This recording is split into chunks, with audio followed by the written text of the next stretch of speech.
প্রিয় দর্শক, আপনারা দেখছেন এটিএন নিউজ। এসিআই ফার্মাসিউটিক্যালসের সৌজন্যে ওয়ার্ল্ড হাইপারটেনশন ডে উপলক্ষে বিশেষ আয়োজনে সবাইকে আমন্ত্রণ জানাচ্ছি আমি ডক্টর ফাইজুর হালা। দর্শক, হাইপারটেনশনের বিভিন্ন দিক আপনাদের সামনে তুলে ধরতে আজ স্টুডিওতে বিশেষজ্ঞ অতিথি হিসেবে যোগ দিয়েছেন অধ্যাপক ডক্টর আব্দুল ওয়াদুদ চৌধুরী, পরিচালক, জাতীয় হৃদরোগ ইনস্টিটিউট ও হাসপাতাল। আমাদের সাথে আজ যোগ দিয়েছেন অধ্যাপক ডক্টর আব্দুল্লাহ আল শাফি মজুমদার, সাবেক পরিচালক, জাতীয় হৃদরোগ ইনস্টিটিউট ও হাসপাতাল। অধ্যাপক ডক্টর মোহাম্মদ আব্দুল কাদের আখন্দ, সাবেক বিভাগীয় প্রধান, কার্ডিওলজি বিভাগ, স্যার সলিমুল্লাহ মেডিকেল কলেজ হাসপাতাল। আমাদের সাথে আরও যোগ দিয়েছেন প্রফেসর ডক্টর মোহাম্মদ খালেকুজ্জামান, অধ্যাপক, কার্ডিওলজি বিভাগ, জাতীয় হৃদরোগ ইনস্টিটিউট হাসপাতাল। এবং আরও যোগ দিয়েছেন মোহাম্মদ মহসিন মিয়া, পরিচালক, marketing operations, ACI pharmaceuticals limited. আপনাদের সবাইকে অনেক ধন্যবাদ আমাদের সাথে আমাদের আজকের এই অনুষ্ঠানে যোগ দেওয়ার জন্য। ওয়ার্ল্ড হাইপারটেনশন ডে উপলক্ষে আমরা আজ আমাদের এই বিশেষ আয়োজনটি রেখেছি। হাইপারটেনশন নিয়ে আমরা আমাদের রোগীদেরকে অনেক রকমের তথ্য জানাতে চাই। একেবারে শুরুতেই আসলে আমরা জানতে চাই যে প্রিভ্যালেন্সটা কেমন, কত ভাগ রোগী আসলে বাংলাদেশে এবং পুরো বিশ্বে ভুগে থাকেন এই উচ্চ রক্তচাপে। একেবারে আপনার কাছে শুরুতে আসতে চাই, আপনি যদি আমাদেরকে একটু প্রিভ্যালেন্স সম্পর্কে বলতেন। ধন্যবাদ। উচ্চ রক্তচাপ একটা মহামারী আকারে আমাদের সামনে উপস্থিত হয়েছে। আমরা যদি বলি উচ্চ রক্তচাপটা কি, বলে আমি প্রিভ্যালেন্সটা বলবো। উচ্চ রক্তচাপ হচ্ছে যে আমাদের রক্ত পরিচালনার জন্য হার্ট থেকে শরীরের বিভিন্ন অঙ্গ প্রত্যঙ্গে এই রক্ত পৌঁছানো, নিউট্রিয়েন্ট পৌঁছানো, অক্সিজেন পৌঁছানোর জন্যে এই একটা প্রেশার দরকার হয়, যে প্রেশারের মাধ্যমে শরীরে সরবরাহ করে। যদি এই প্রেশারের মাত্রা স্বাভাবিকের উপরে যায়, সেটাই উচ্চ রক্তচাপ। এই উচ্চ রক্তচাপ সারা পৃথিবীতে যদি আমরা দেখি যে 128 কোটি উচ্চ রক্তচাপের রোগী সারা পৃথিবীতে আছে, যার মধ্যে বাংলাদেশে এক প্রথম আলো রিপোর্ট অনুযায়ী 3 কোটি অ্যাডাল্ট পপুলেশন বাংলাদেশে উচ্চ রক্তচাপে ভুগছেন। তার মানে আমাদের যে অ্যাডাল্ট পপুলেশন বাংলাদেশের সংখ্যা প্রায় 12 কোটি, তার মধ্যে 3 কোটি উচ্চ রক্তচাপে, প্রায় 25% রোগী আমাদের কিন্তু উচ্চ রক্তচাপে ভুগছেন। এবং সবচেয়ে উল্লেখযোগ্য এবং আমাদের জন্য যেটা একটা সতর্ক সংকেত সেটা হলো যে 2/3 পেশেন্ট, 3 ভাগের 2 ভাগ উচ্চ রক্তচাপের রোগী কিন্তু নিম্ন আয়ের দেশ অথবা মধ্যম আয়ের দেশে আছে। কাজে সেদিক থেকে আমাদের দেশের রোগীর সংখ্যা কিন্তু তুলনামূলকভাবে বেশি। এবং আরও দেখা গেছে যাদের অর্থনৈতিক স্বাবলম্বী তাদের মধ্যে কিন্তু উচ্চ রক্তচাপের সংখ্যা কম। যারা নিম্নবিত্তে তাদের মধ্যে কিন্তু উচ্চ রক্তচাপের সংখ্যা তুলনামূলকভাবে বেশি। জি, আপনাকে অনেক ধন্যবাদ। এরপরে আমরা একটু জানতে চাই, যেহেতু আমরা যেটা বলছি যে উচ্চ রক্তচাপের অনেক রোগী বাংলাদেশে আছে, যদি আমাদেরকে একটু বলতেন যে উপসর্গ আসলে কি কি থাকে, বেশিরভাগ রোগী কি কি উপসর্গ নিয়ে আপনাদের কাছে আসে, এবং আমরা যতটুকু জানি হয়তো অনেকে উপসর্গ ছাড়াও আসে, কিভাবে আপনারা রোগীদেরকে পান? হ্যাঁ, ধন্যবাদ। বেশিরভাগ রোগীর কিন্তু কোনো উপসর্গ থাকে না বেশিরভাগ ক্ষেত্রে। তাহলে কিভাবে আমরা ডায়াগনোসিস করি? আমরা ডায়াগনোসিস করি যেটাকে বলা যায় ইনসিডেন্টাল ডায়াগনোসিস। সেজন্য আমরা যে কোনো রোগী যে কোনো ডাক্তারের কাছে যাক, সে হাঁটুর ব্যথা নিয়েই যাক অথবা পেটের অসুখ নিয়ে যাক, প্রত্যেকের ওই প্রেশারটা মাপা উচিত, যে ব্লাড প্রেশারটা যদি আমরা মাপি। আরেকটা হলো যে কোনো চাকরিতে ঢুকছে অথবা কোনো পরীক্ষা, বিশেষ পরীক্ষা দিচ্ছে, একটা হেলথ চেকআপের একটা অংশ হিসাবে উচ্চ রক্তচাপ মাপা হয়। কাজে এইভাবে কিন্তু উচ্চ রক্তচাপটাকে আমরা আইডেন্টিফাই করি। তবে কোনো রোগী মাথা ঘোরানো, মাথা ঝিমঝিম হওয়া, মেজাজ খিটমিট হওয়া, এগুলিও কিন্তু একটা উচ্চ রক্তচাপের কারণে হয়ে থাকে, যদিও এটা স্পেসিফিক না। সেই জন্যে ওই সমস্ত রুগীদের ক্ষেত্রে আর একটু সজাগ হতে হবে যে তার প্রেশারটা আমরা মেপে দেখি। আমরা অনেক সময় বলি না যে না, খিটখিটে মেজাজ ঠিক আছে বা মাথা ঘোরানোর ওষুধ দিলাম, তা না, তার রক্তচাপটা মেপে দেওয়া দরকার। কাজে এটা একটা, এই জন্য এটাকে নীরব ঘাতক বলা হয়। মানে এটা খুব ওভার্ট না, এটা খুব প্রকাশ্য না, কিন্তু এটা নীরবে কিন্তু অনেক ক্ষতি করতে থাকে। কাজে আমাদের কাজ করতে হবে যে রুটিন কোনো পরীক্ষার মধ্যে রক্তচাপ মাপাটাকে একটা অংশ হিসাবে নিতে হবে। এইভাবে আমরা উচ্চ রক্তচাপের রোগী হয়তো আইডেন্টিফাই করতে পারবো। জি, আপনাকে অনেক ধন্যবাদ। যেহেতু আসলে উচ্চ রক্তচাপটাকে আমরা খুব বেশি উপসর্গ পাচ্ছি না, তারপরও আমরা কিন্তু টার্গেট করছি যে উচ্চ রক্তচাপে যারা ভুগছেন তাদের সবাইকে আমরা ডায়াগনোসিসটা কনফার্ম করতে চাচ্ছি। সেই বিষয়টি মাথায় রেখে আমরা কিভাবে আসলে এই বছর এই যে হাইপারটেনশন ডে করছি, মানুষকে কিভাবে সচেতন করব, কিভাবে ওনাদের কাছে এই বার্তাটি পৌঁছে দিব? প্রতি বছর 17 মে ওয়ার্ল্ড হাইপারটেনশন ডে পালন করা হয় সারা বিশ্বে। কেন করা হয়? এই জন্যে যে আমরা যদি হিসেব করি যে সারা বিশ্বে মৃত্যুর প্রধান কারণ হলো নন কমিউনিকেবল ডিজিজ, যেগুলো ইনফেকশন থেকে হচ্ছে না। বাংলাদেশে হিসেব 70% মৃত্যু হলো নন কমিউনিকেবল ডিজিজ, অর্থাৎ pressure, stroke, cancer, diabetes, asthma বা সিওপিডি যেগুলো আছে, মেন্টাল ডিসঅর্ডার এবং অ্যাক্সিডেন্টাল ডেথ। তার মধ্যে সবচেয়ে বেশি হলো কার্ডিওভাস্কুলার ডিজিজ।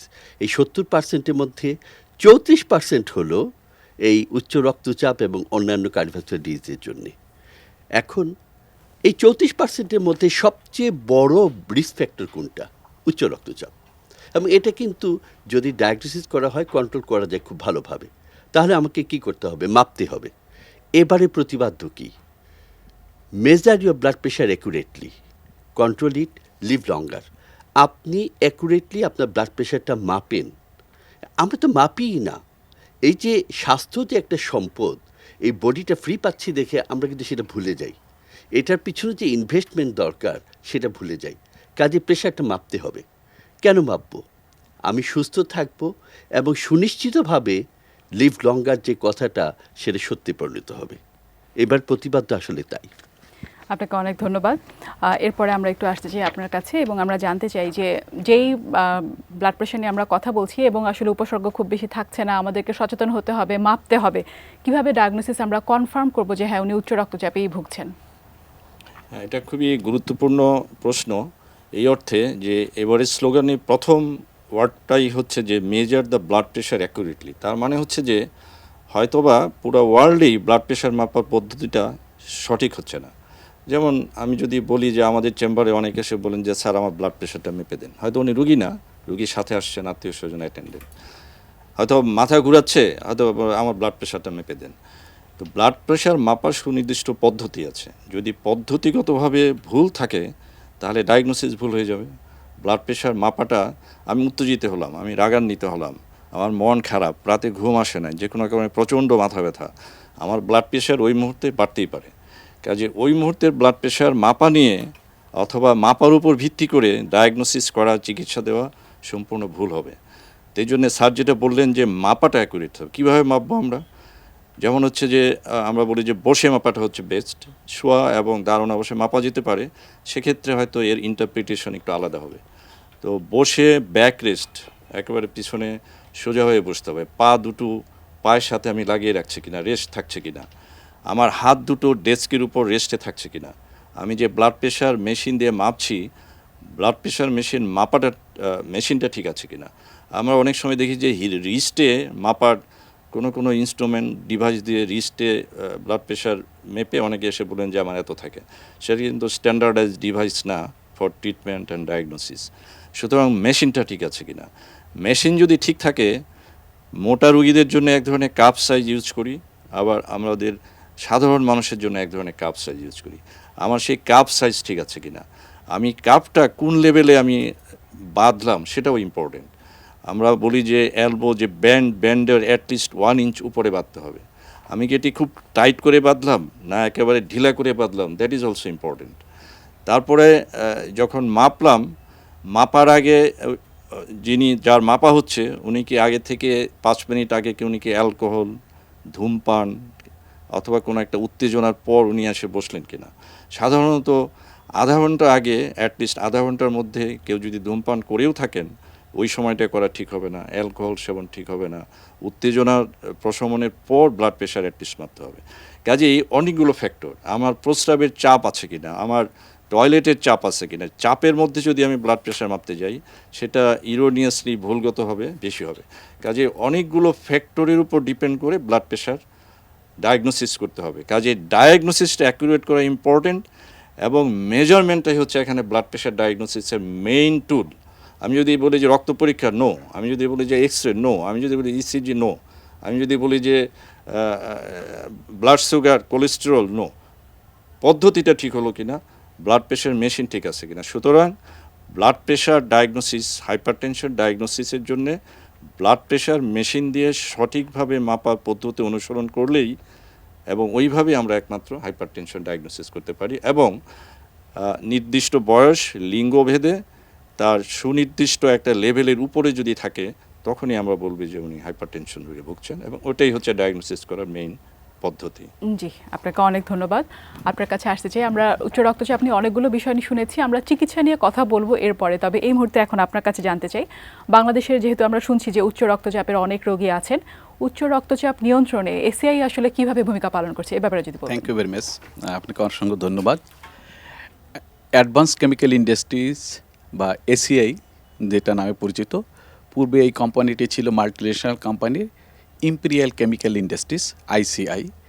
এই আইসিআই কোম্পানি বিটা ব্লকার এবং এসি ইনহিবিটর, যেগুলো উচ্চ রক্তচাপ নিয়ন্ত্রণে বা বিভিন্ন কার্ডিওভাস্কুলার ডিজিজ ম্যানেজমেন্টে ব্যবহার করা হয়, এগুলো তারা উদ্ভাবক, তারাই প্রথমে নিয়ে এসেছেন।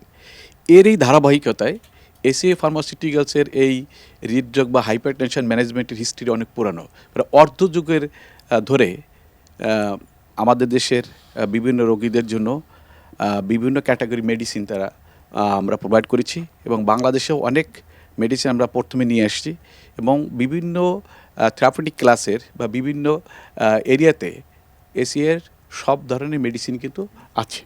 এবং আমরা যেটা করি, এই হৃদরোগ বা উচ্চ রক্তচাপের রোগীদের সেবার জন্য বিভিন্ন প্রকার ফ্রি মেডিকেল ক্যাম্প, তারপর বিভিন্ন সভা সেমিনার, তারপরে হচ্ছে বিভিন্ন গবেষণার চিকিৎসকদের বিভিন্ন গবেষণার সাহায্যের মাধ্যমে এই মেডিসিনগুলোকে সহজলভ্য এবং পপুলার করার ক্ষেত্রে আমরা দীর্ঘদিন ধরে নিরলস প্রচেষ্টা চালিয়ে এসেছি।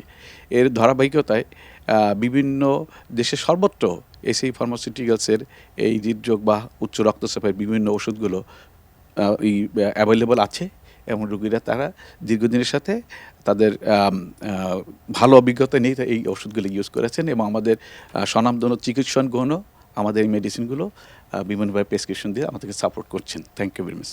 জি, আপনাকে অনেক ধন্যবাদ। স্যার, আপনার কাছে আসতে চাই, আমরা ওষুধের কথা শুনছিলাম, চিকিৎসার একটি অংশ ওষুধ অবশ্যই উচ্চ রক্তচাপ নিয়ন্ত্রণের জন্য।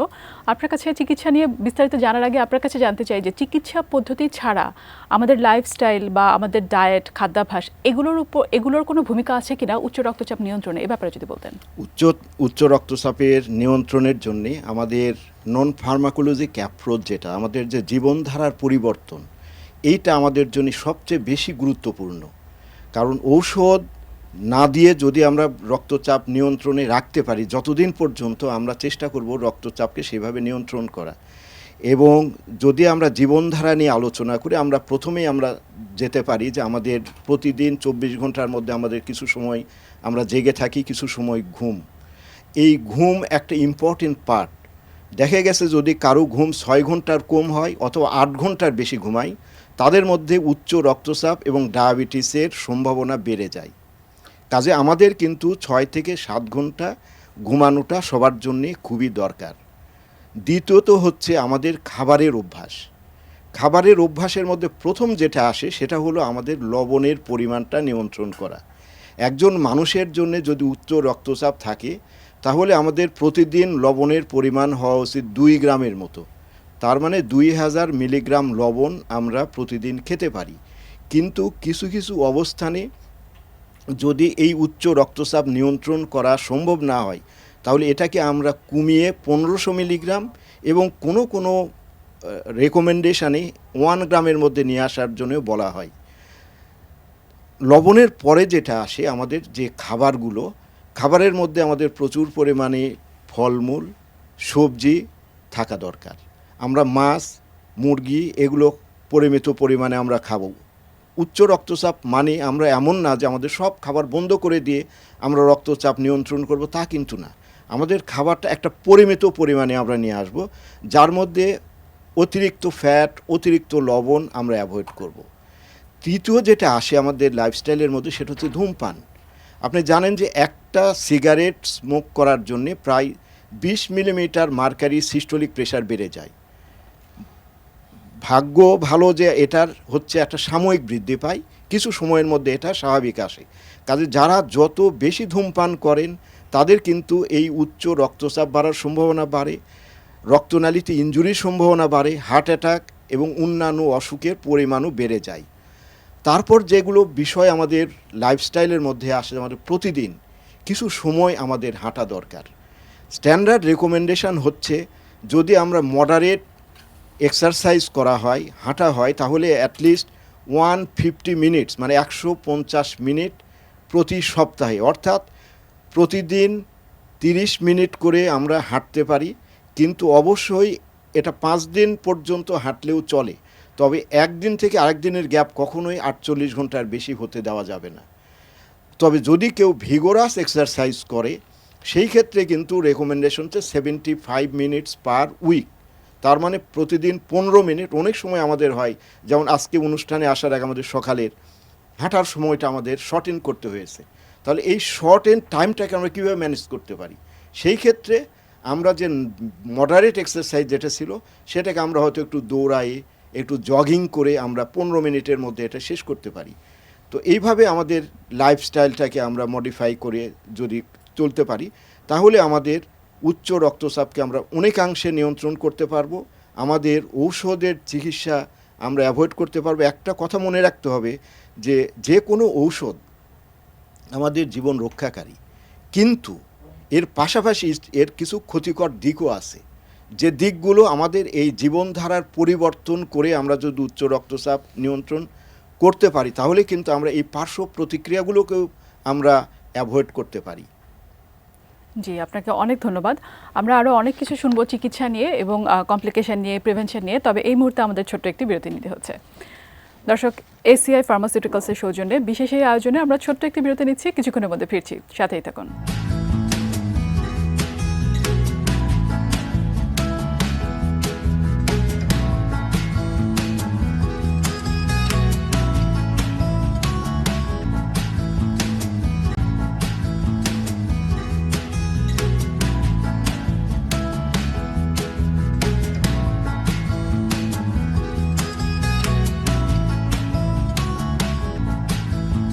ফিরে এলাম বিরতির পর। আরও একবার আপনাদের সবাইকে আমন্ত্রণ জানাচ্ছি এসিআই ফার্মাসিউটিক্যালসের সৌজন্যে ওয়ার্ল্ড হাইপারটেনশন ডে উপলক্ষে আমাদের বিশেষ আয়োজনে। আপনাদের সাথে আছি আমি ডক্টর ফাইজার আহলা এবং আমাদের সাথে অতিথি হিসেবে আজ যোগ দিয়েছেন অধ্যাপক ডক্টর আব্দুল ওয়াদুদ চৌধুরী, অধ্যাপক ডক্টর আব্দুল আল শাফি মজুমদার, অধ্যাপক ডক্টর মোহাম্মদ আব্দুল কাদের আখন্দ, প্রফেসর ডক্টর মোহাম্মদ খালেকুজ্জামান এবং মোহাম্মদ মোহসিন মিয়া। আপনাদেরকে আরও একবার ধন্যবাদ দিতে চাই আমাদের সাথে আমাদের আজকের এই আয়োজনে যোগ দেওয়ার জন্য। আমরা কথা বলছিলাম চিকিৎসা নিয়ে, উচ্চ রক্তচাপের চিকিৎসা নিয়ে। আপনার কাছে স্যার একটু জানতে চাই যে ওষুধপত্র দিয়ে কিভাবে আমরা এই উচ্চ রক্তচাপকে নিয়ন্ত্রণে রাখতে পারবো? হ্যাঁ, ধন্যবাদ। যখন উচ্চ রক্তচাপ একদম নির্দিষ্ট ডায়াগনোসিস হলো তখন কিন্তু ওষুধ লাগবে, এটা আমাদের বুঝতে হবে। কারণ আমরা এখন বলা হয় যে যত কম আমরা প্রেশারকে নামিয়ে রাখতে পারবো তত ভালো। পেশেন্ট টলারেট করতে পারে, পেশেন্ট সহ্য করতে পারে, সহনীয় এরকম কমে রাখবো, সেটা 120/70 হইতে পারে। এটা আমি সাধারণভাবে এই কথা আমি বলতে চাই না, কারণ প্রত্যেক রুগীর কিন্তু নির্দিষ্টভাবে তার ডাক্তারের কাছ থেকে পরামর্শ নিয়ে ওষুধ খেতে হবে। কিন্তু এটা আমি বললাম যে ওষুধ একটা এসেনশিয়াল পার্ট। যদি আমরা রক্তচাপটা কমে রাখতে পারি, আমরা যদি তার কমপ্লিকেশনগুলিকে প্রিভেন্ট করতে চাই, তাইলে এখানে শুধু একটা অংশ আমি বলি যে বিভিন্ন রকমের আমাদের উচ্চ রক্তচাপ কমানোর ওষুধ আছে, সবটা কিন্তু সবার জন্য প্রযোজ্য নয়। সেই জন্য কোনো রোগী যেন নিজের থেকে অথবা ফার্মেসিতে যে প্রেশার কমানোর ওষুধ না খান। এমন ওষুধ আছে যেটা প্রেশার কমায় কিন্তু আপনার অন্য ক্ষতি করে, কাজে আপনাকে এই ওষুধ নিতে হবে যেটা আপনার প্রেশারও কমাবে, আপনার উপকারও করবে। এই জন্য আপনাকে ডাক্তারের উপর নির্ভর করতে হবে। আরেকটা হলো যে সব রোগী, গ্রামের রোগী এবং শহরে উচ্চশিক্ষিত, সবাই বলে যে একবার ওষুধ খেলে তো ওষুধ ছাড়া যায় না, এই জন্য আমি ওষুধ খাই না। এটা যে কত কত বড় ভ্রান্ত ধারণা, এটা কি বলা যায়? কারণ আপনার প্রেশার দেখা গেছে যে 120/80, এর থেকেই যদি 5 মিলিমিটার করে প্রেশার বাড়তে থাকে ক্ষতি হতে থাকে। কিন্তু তার মানে আপনি ওষুধ খেলেন না, এই 5 মিলিমিটার করে বাড়ছে, আপনি বলতেছেন যে ভালোই আছে, কিন্তু আপনার ব্রেন, হার্ট, কিডনি এগুলি কিন্তু আক্রান্ত হচ্ছে। কাজেই আপনাকে ওষুধ, যখন ওষুধ খেতে বলা হয় ওষুধ খাবেন, এবং ওষুধ যদি সারা জীবন খেতে হয় খাবেন। কিন্তু কোনো কোনো ক্ষেত্রে দেখা গেছে যে হয়তো ওষুধ ছাড়াই চলতে পারে। একজন ওষুধ দিয়ে আমরা নিয়ন্ত্রণ করে আসলাম, তারপরে ওই যে জীবনাচরণগুলি, আমাদের লাইফস্টাইলগুলি ঠিক করে নিলাম, তখন হয়তো বা ওষুধ নাও লাগতে পারে।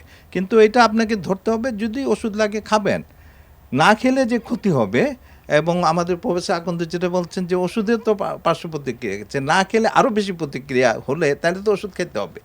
এইটাই আমার বক্তব্য, যে আপনারা আমার আরও একটা বলি, একই ফ্যামিলিতে একই ছাদের নিচে কিন্তু দুইজন উচ্চ রক্তচাপের রোগী ওষুধ কিন্তু ভিন্ন হতে পারে। আমাদের কিন্তু এই ধারণাটা না, অনেকে ফ্যামিলি কয় আমি আমার ওয়াইফের ওষুধটা খেয়ে ফেলছি আমি কালকে, এটা না।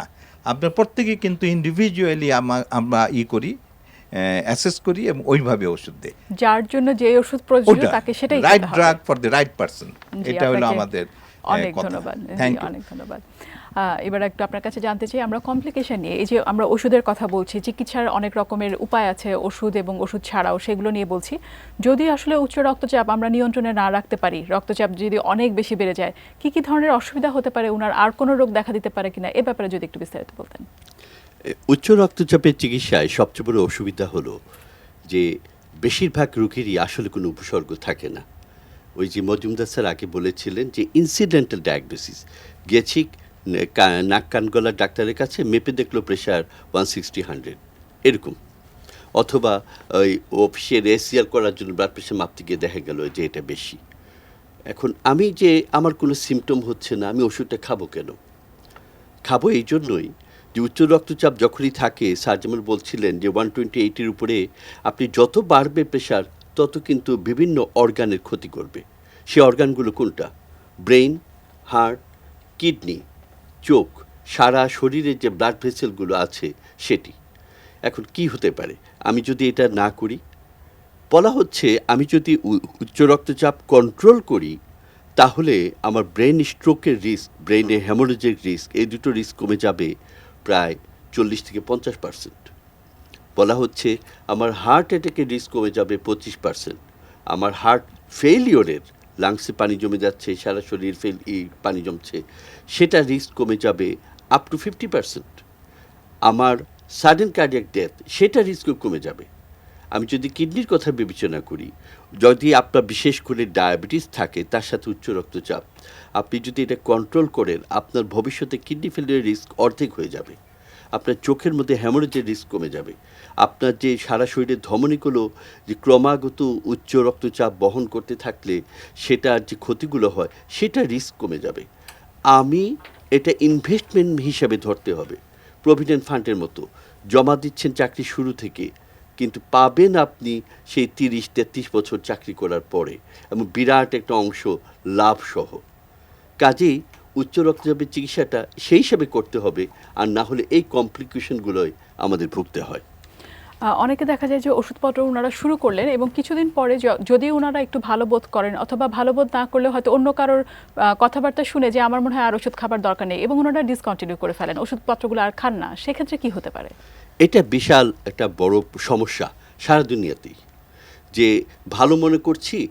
ভালো মনে করার কেন? আপনি তো আসলে ওষুধ খেয়ে ভালো, আপনি কমপ্লিট মানুষ, রোগী না ওষুধ সহ। লোকজন ভুল করে কি, মনে করে আমি রুগী হয়ে গেলাম ওষুধ খেয়ে। আমি বলি না ভাই, আপনি রুগী ছিলেন আগে যখন ওষুধ খেতেন না, এখন কিন্তু আপনি সব দিক থেকে ভালো ওষুধটা সহ।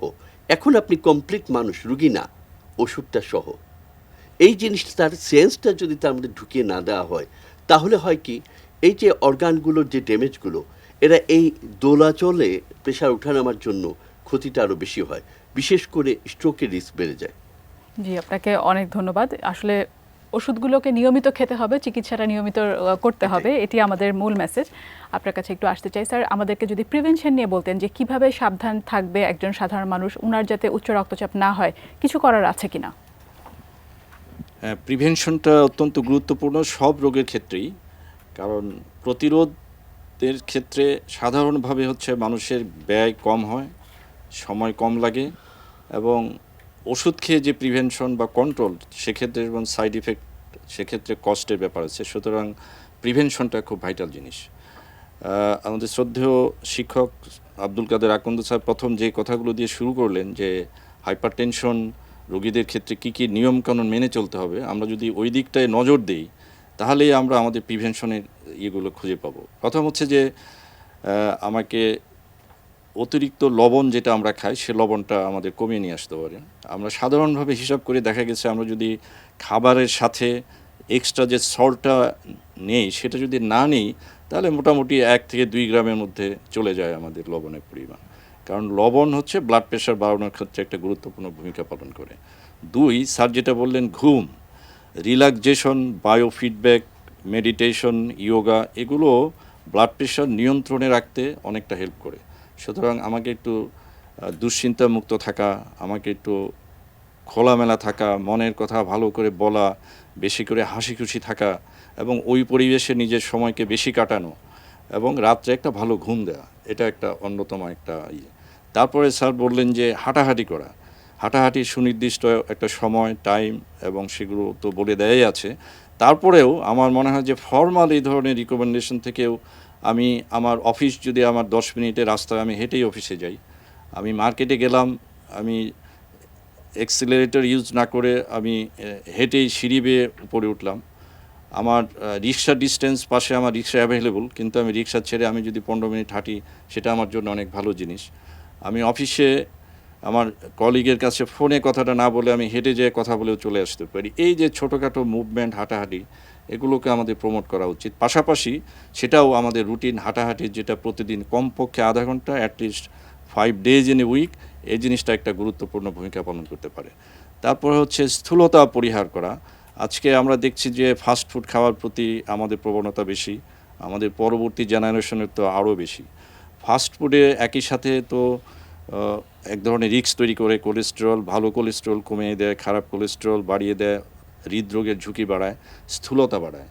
তো ওয়েট যত বাড়বে, প্রতি 1 কেজি ওয়েট বাড়লে তার ব্লাড প্রেশার 1 করে বাড়তে থাকবে। এবং রিভার্স ইজ ট্রু, যদি ওজন কমাতে পারি, প্রতি 1 কেজি ওজন কমলে 1 মিলিমিটার মার্কারি ব্লাড প্রেশার কমবে।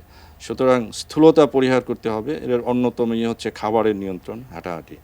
খাবারের মধ্যে আমরা শ্বাসযুক্ত খাবার বেশি খাবো, চর্বি জাতীয় খাবার আমরা অ্যাভয়েড করব।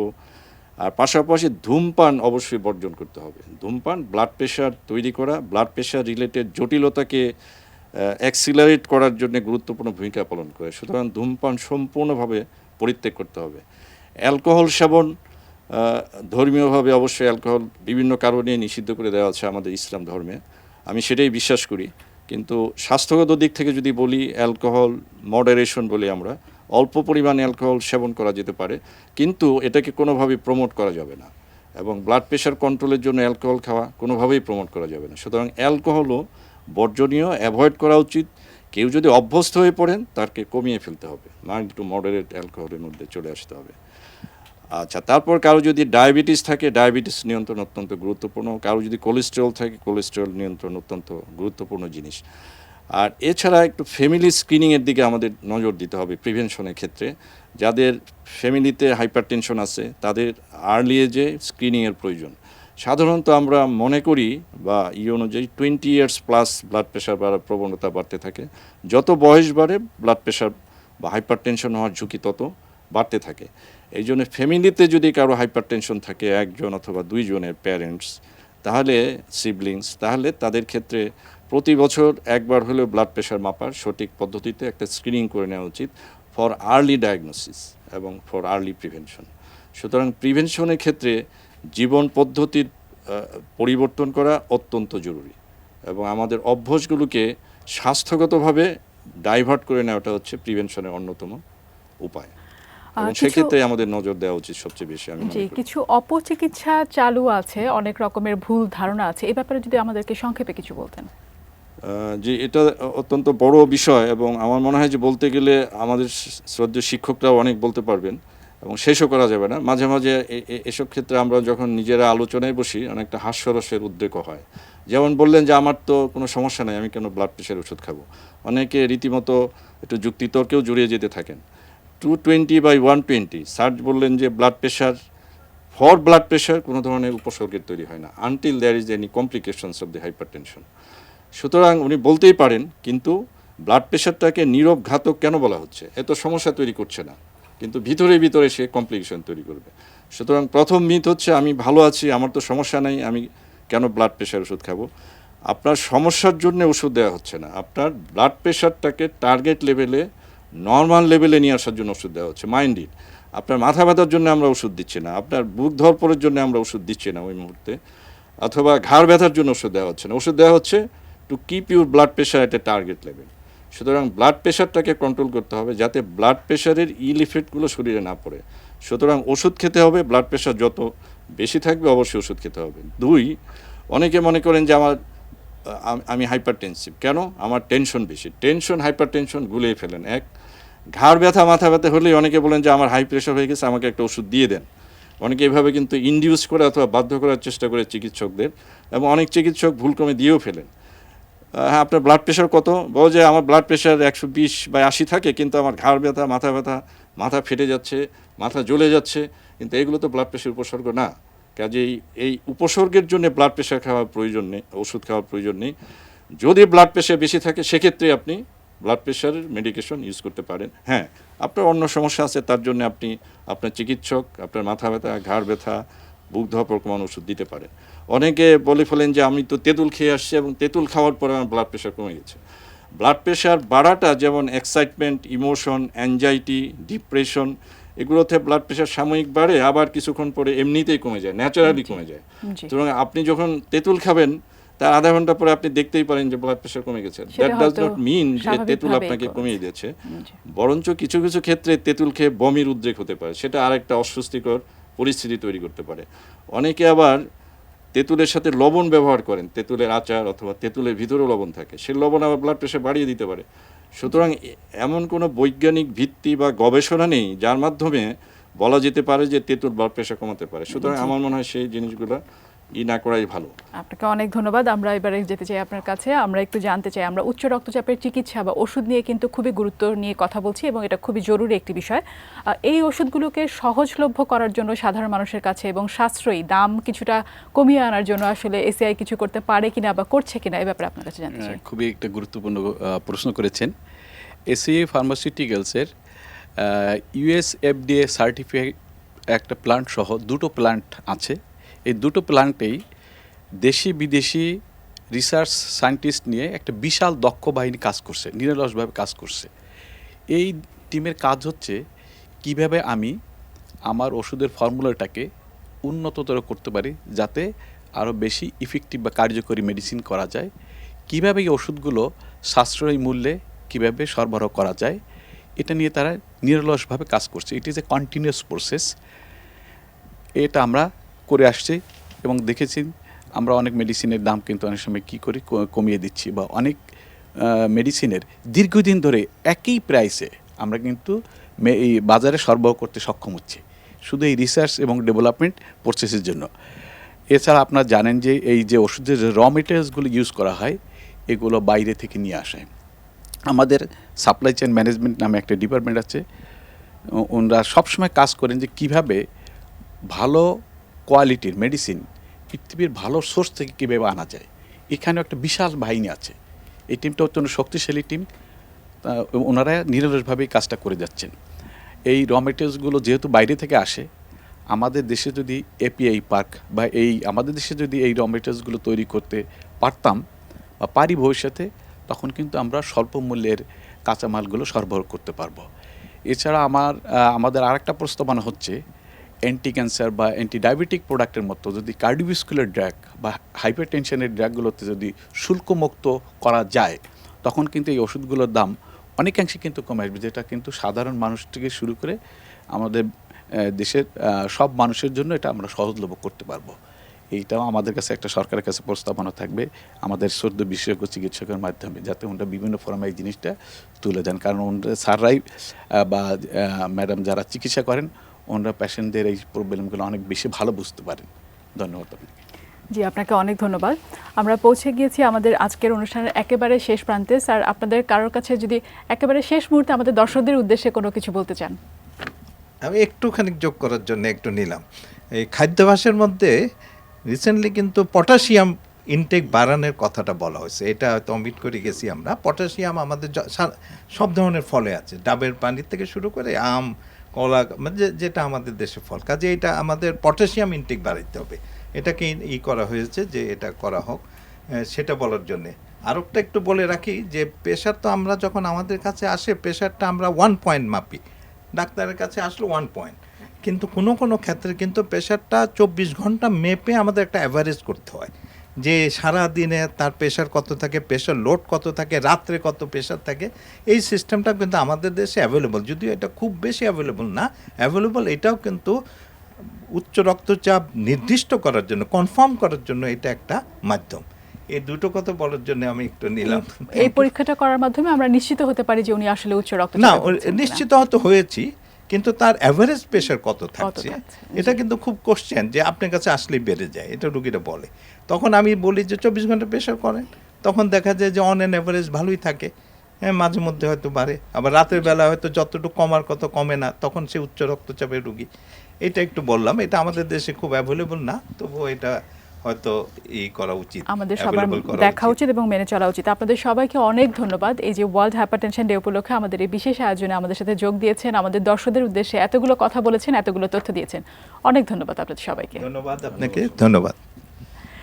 প্রিয় দর্শক, এসিআই ফার্মাসিউটিক্যালসের সৌজন্যে ওয়ার্ল্ড হাইপারটেনশন ডে উপলক্ষে আমাদের বিশেষ আয়োজন আজ তাহলে এ পর্যন্তই। ভালো থাকুন, সুস্থ থাকুন এবং দেখতে থাকুন এটিএন নিউজ।